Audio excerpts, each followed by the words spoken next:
Halo, apa kabar? Assalamualaikum warahmatullahi wabarakatuh. Saya Hersu Beno Arif. Jaksa Agung ST Burhanuddin berjanji akan menghentikan kasus seorang guru SD honorer di Jambi yang dijadikan tersangka karena memotong rambut seorang siswa yang disemir warna merah. Janji tersebut disampaikan Jaksa Agung dalam rapat kerja dengan Komisi 3 DPR RI hari ini, Selasa 20 Januari 2026. Saya orang Jambi kebetulan, Pak. Saya tahu persis kasus ini tadi disampaikan oleh Bapak, dan saya jamin apabila berkas perkara itu masuk ke kejaksaan, saya akan hentikan. Terima kasih. Jadi sudah terjawab langsung, Pak Hinsa. Aman, alhamdulillah. Terima kasih Pak Jaksa Agung. Janji Jaksa Agung ST Burhanuddin itu merespon pernyataan dari anggota fraksi Partai Demokrat Hinca Panjaitan yang juga ini dia menjadi anggota Komisi 3. Pak Jaksa Agung, tadi kami menerima laporan seorang warga negara yang guru honorer di Muaro Jambi, namanya Tri Wulansari. Gajinya 400.000 saja, tapi dia dikriminalisasi karena melakukan penegakan disiplin terhadap muridnya. Dan kami berkesimpulan tadi bahwa berdasarkan pasal 36 Undang-Undang Nomor 1 Tahun 2023 tentang KUHP kita, tidak ada mens reanya. Dan tentu prinsip perlindungan profesi guru. Kita semua tahu, kita pernah diajar oleh guru dan pasti untuk mendidik. Karena itu lewat rapat kerja ini pimpinan, saya menyampaikan kepada Jaksa Agung agar meminta lewat nanti Kejati Jambi, Kejaksaan Negeri Muaro Jambi, Komisi 3 meminta penghentian perkara ini. Karena memang tidak memenuhi mens rea yang dimaksud pasal 36 Undang-Undang Nomor 1 Tahun 2023 tentang KUHP kita yang baru saja berlaku 2 Januari yang lalu bersama KUHP kita yang baru. Ibu ini juga diminta untuk lapor secara fisik. Jarak rumahnya kepada kantor kepolisian itu 80 km.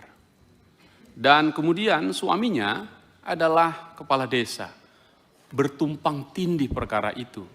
Dan suaminya yang kepala desa tadi ditahan di kepolisian. Karena perkara ibu ini sudah sampai ke kejaksaan dan mohon nanti dicek apakah sudah kembali. Dan karena itu Komisi 3 meminta kepada Kejaksaan Agung untuk menghentikan perkara ini. Sebelum berlangsung rapat kerja dengan Jaksa Agung, Komisi 3 itu menggelar rapat dengar pendapat umum menghadirkan Tri Wulansari, ya seorang guru honorer tadi di Jambi ya.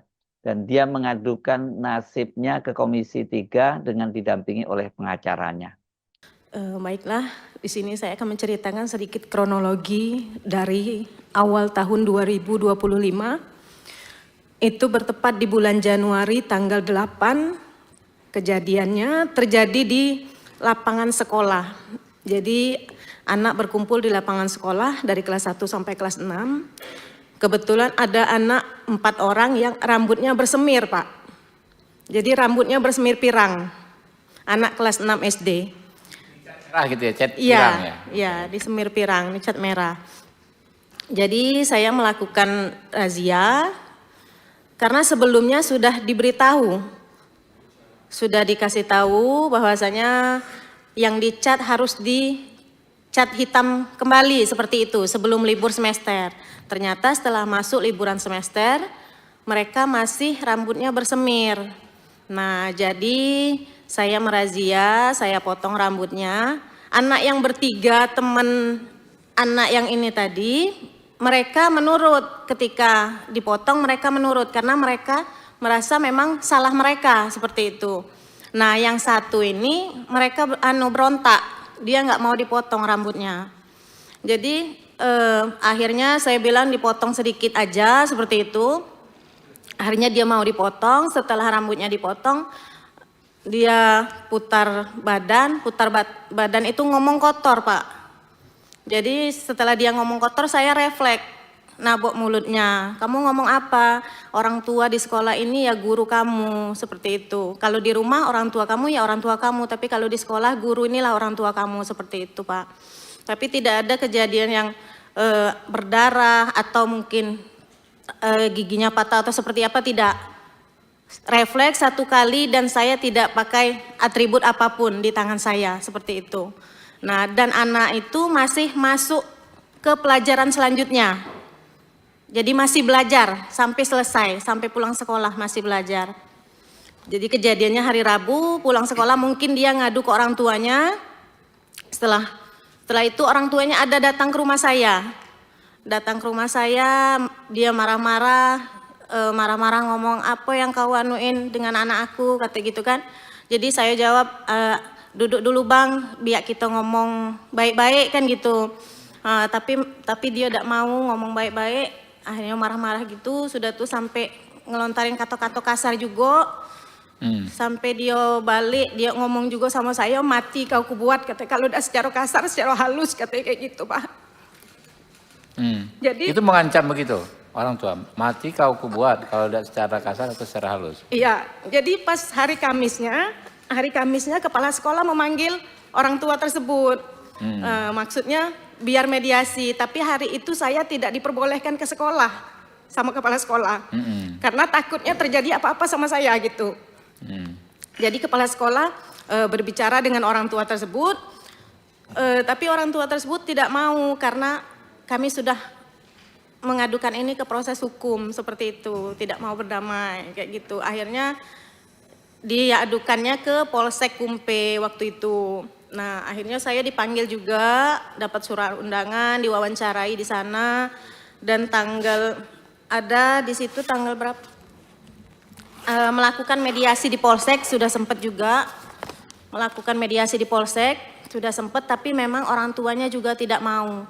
Malahan dia menyebut kalau ada jalur yang tidak melibatkan dinas pendidikan, saya tempuh jalur itu. Seperti itu, Pak. Akhirnya kasusnya berlanjut, sampailah ke Polres. Ini saya singkat aja ceritanya, Pak. Nggak apa-apa, detail juga nggak apa-apa. Detail juga nggak apa-apa. Terus. Jadi pada tanggal 13 Januari, itu Kabid SD kebetulan dipimpin dengan Pak Sabki, waktu itu sempat datang juga, turun ke desa, dan datang ke rumah orang tua tersebut untuk mediasi juga, Pak. Tapi tidak menemui titik temu. Udah itu yang kejadian mediasi di Polsek itu tanggal 22 Januari. Mediasi di Polsek terjadi, ya orang tua mengatakan seperti itu. Kalau ada jalur yang tidak melibatkan dinas pendidikan, saya tempuh jalur itu, katanya. Pada bulan Maret, saya beserta suami naik ke rumah ke ketua adat, ingin menyelesaikan masalah ini, mengajak ketua adat untuk ke rumah orang tua tersebut biar bisa diselesaikan di desa, seperti itu. Tapi ketua adat menolak, ketua adatnya datang sendiri ke rumah orang tua tersebut dan memang tidak ada penyelesaian. Tidak ada penyelesaian.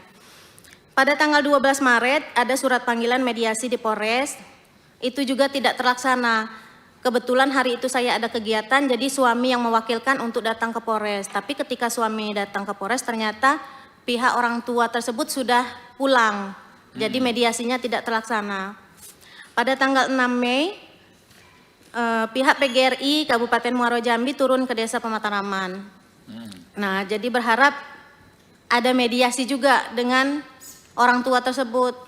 Tetapi memang tidak ada penyelesaian. Jadi kebetulan Ketua PGRI-nya Pak Ismianto, Bapak ini mewawancarai semua guru yang ada di sekolah. Seperti itu. Jadi gurunya satu-satu dipertanyakan seperti apa. Saya juga tidak tahu keterangan mereka seperti apa.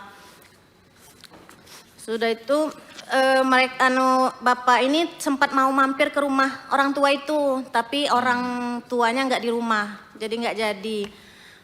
Pada Kamis tanggal 15 Mei saya dipanggil lagi menjadi saksi di Polres Muaro Jambi. Pada tanggal 20 Mei sama seperti itu juga, saya dimintai saksi dan saya ditetapkan tersangka pada bentar ya Pak. Pada tanggal 28 Mei saya dipanggil juga ke ruangan kepala dinas bersama Bapak Ketua PGRI juga. Di situ juga kami mencari penyelesaian atas kasus ini seperti apa. Dan pada hari itu juga saya ditetapkan sebagai tersangka di Polres Muaro Jambi. Dan pada bulan Juni itu saya sudah mulai wajib lapor di Polres Muaro Jambi. Pada awalnya wajib lapor itu 2 kali dalam seminggu, hari Senin dan hari Kamis. Setelah berjalan 1 bulan, saya wajib lapor 1 kali seminggu di hari Kamis. Pada hari Senin tanggal 18 Agustus, Ketua PGRI beserta pengawas SD, beserta kepala sekolah, dan Ketua PGRI Kecamatan juga hadir di rumah orang tuanya. Tapi jawabannya sama ya Pak. Jawabannya juga sama, proses hukum tetap berjalan. Dan ada juga saya saya ke rumah beliau bersama suami saya untuk meminta maaf secara pribadi, saya dengan suami. Jawabannya juga, ya kalau dimaafin tetap dimaafkan, tapi proses hukum tetap berjalan seperti itu Pak.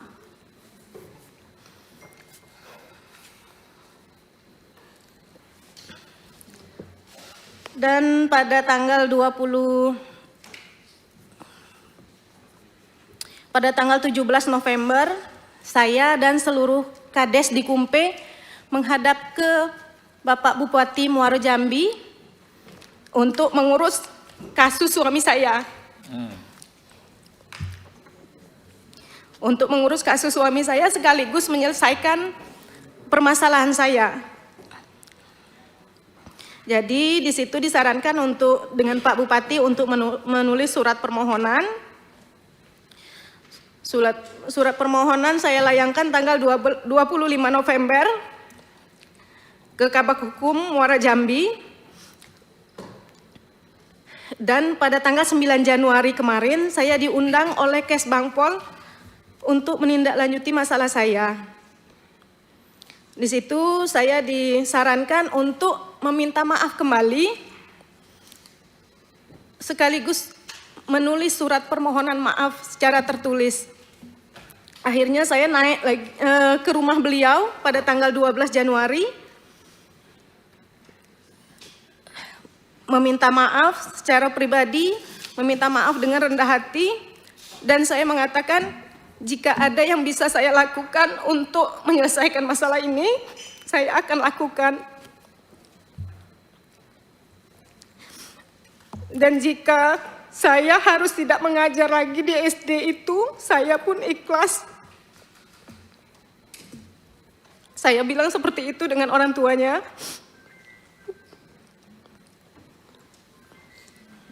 Tapi jawaban mereka, kami mau berembuk keluarga dulu, besok pagi saya kasih keputusannya. Tapi keputusan itu tidak ada sampai hari ini.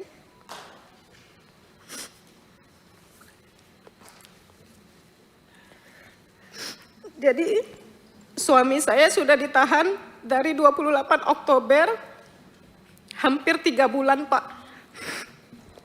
Dan saya menjalani ini dari 6 Juni, wajib lapor ke Polres, 1 minggu 1 kali. Jadi kalau dari pihak pendidikan, pihak Bupati memang sudah banyak membantu, tapi memang tidak ada penyelesaiannya seperti apa. Seperti itu Pak.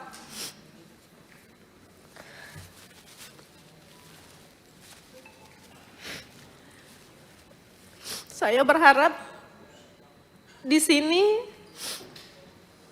tidak banyak yang saya harapkan, saya cuma ingin suami saya pulang dan masalah saya selesai seperti itu Pak.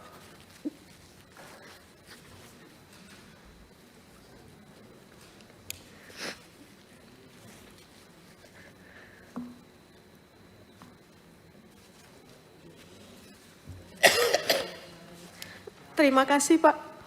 Miris ya kita mendengar pernyataan dari seorang guru honorer dan kita jadi berpikir apa yang salah dengan bangsa ini ya, karena kok kemudian banyak sekali kasus-kasus semacam ini. Ada seorang guru yang dikeroyok oleh muridnya, ini juga kasusnya juga di Jambi ya. Kemudian sekarang ada guru yang mendisiplinkan muridnya malah dilaporkan ke polisi dan kemudian jadi tersangka.